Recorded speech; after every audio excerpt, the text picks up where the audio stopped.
promiscuous. People calling someone promiscuous, and they either don't know what sex is. The child is too young to do anything about it anyway. Or maybe the child knows, but that's not why they're doing it. Or even if that's why the child is dressing that way to do it, the adult is the adult. The adult should never think of a child as any form of sexual fantasy or anything. Period.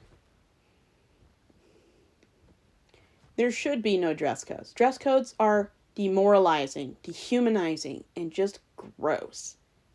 Especially with underage kids. You're teaching boys that how a woman is treated is based on whether or not she has a collar or a sweater. That's not how you treat people. You treat people with respect, regardless of any reason.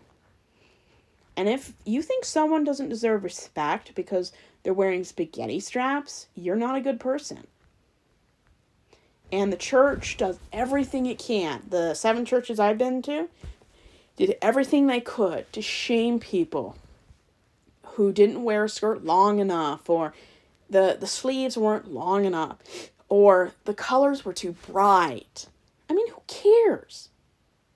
If you look good, you don't have to cover up.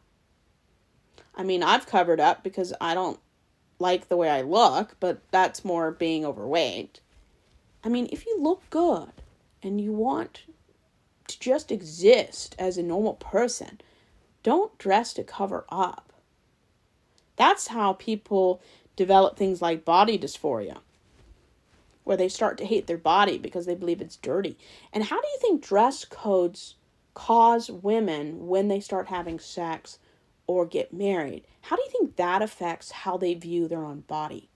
You can't create an environment with trust, vulnerability, intimacy, and love, or excitement if you're not in a marriage or long-term partnership. How do you create an environment that's safe, loving, and respectful if the person hates their own body and feels shame? The answer is you can't. I think a lot of why women are not sexually satisfied as adults is because they can't enjoy themselves during sex due to the sub-gender messaging they've received since they've gone to school. Dress codes, purity culture, body count.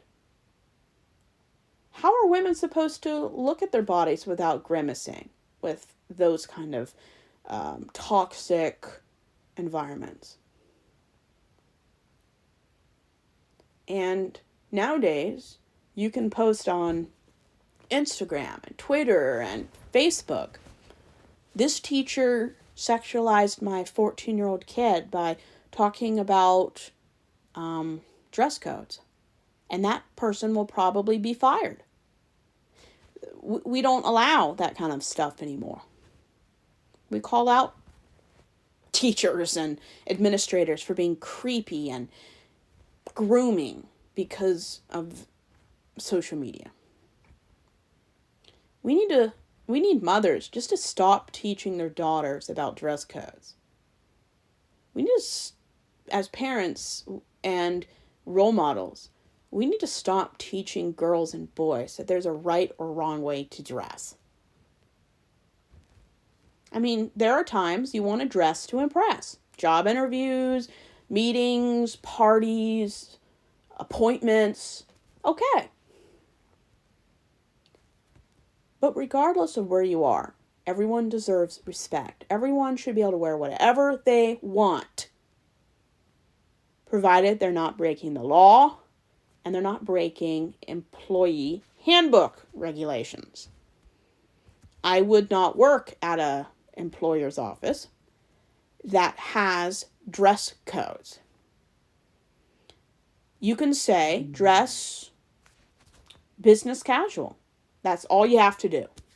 If they start going into what isn't business casual, I would not work there. Because they almost never go into what men aren't allowed to wear. Unless it's male flip-flops. It's always focused on women. It's always focused on how we can make her feel more crappy than she felt getting up this morning. And it's never